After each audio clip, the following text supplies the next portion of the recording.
Bonjour à toutes et à tous, nous sommes au sommet du Grand Paris et j'ai le plaisir d'accueillir Geoffroy Boulard, délégué à la communication et à l'innovation. Bonjour. Bonjour. Pourquoi participez-vous au sommet du Grand Paris ? Alors moi je suis membre de la métropole du Grand Paris, je suis en charge de l'innovation, du numérique et de la communication de la métropole qui regroupe les 131 communes qui forment l'aire urbaine dense et 7,2 millions d'habitants.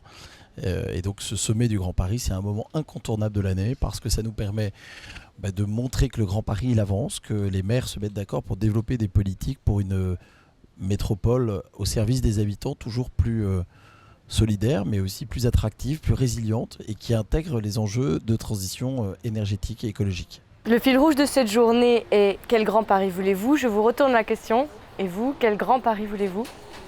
Le Grand Paris qu'on souhaite, c'est un Grand Paris qui parle aux habitants, membres donc de cette aire métropolitaine.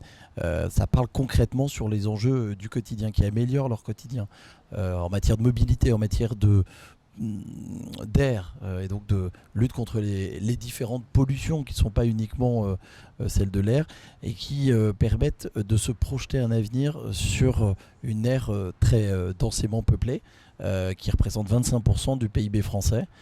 Et donc aujourd'hui, voilà, ce qu'on souhaite dessiner, c'est le faire avec les maires et c'est le faire pour nos populations.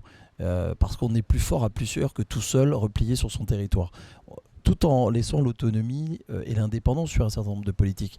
Mais aujourd'hui, dans un contexte mondial, la métropole, elle doit être stratège. Et elle doit être stratège en s'appuyant sur le terrain. Et sur le terrain, c'est les maires qui sont en première ligne face aux attentes des habitants et aux enjeux d'attractivité, de solidarité et de résilience.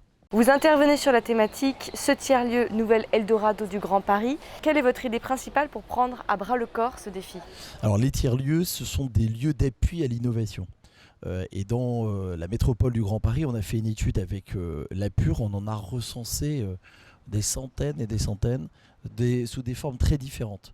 Qu'ils soient publics, qu'ils soient privés, qu'ils soient à vocation culturelle, économique, sociale, en lien avec l'immobilier. Ces lieux ils correspondent aux attentes des habitants.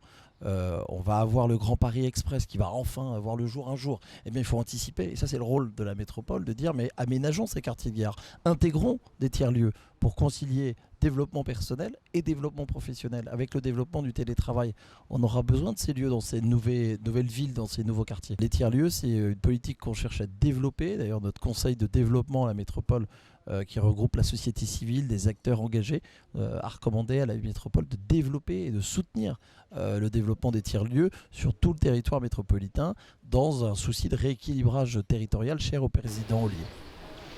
Merci beaucoup pour votre intervention. Je vous en prie. Au revoir. Merci.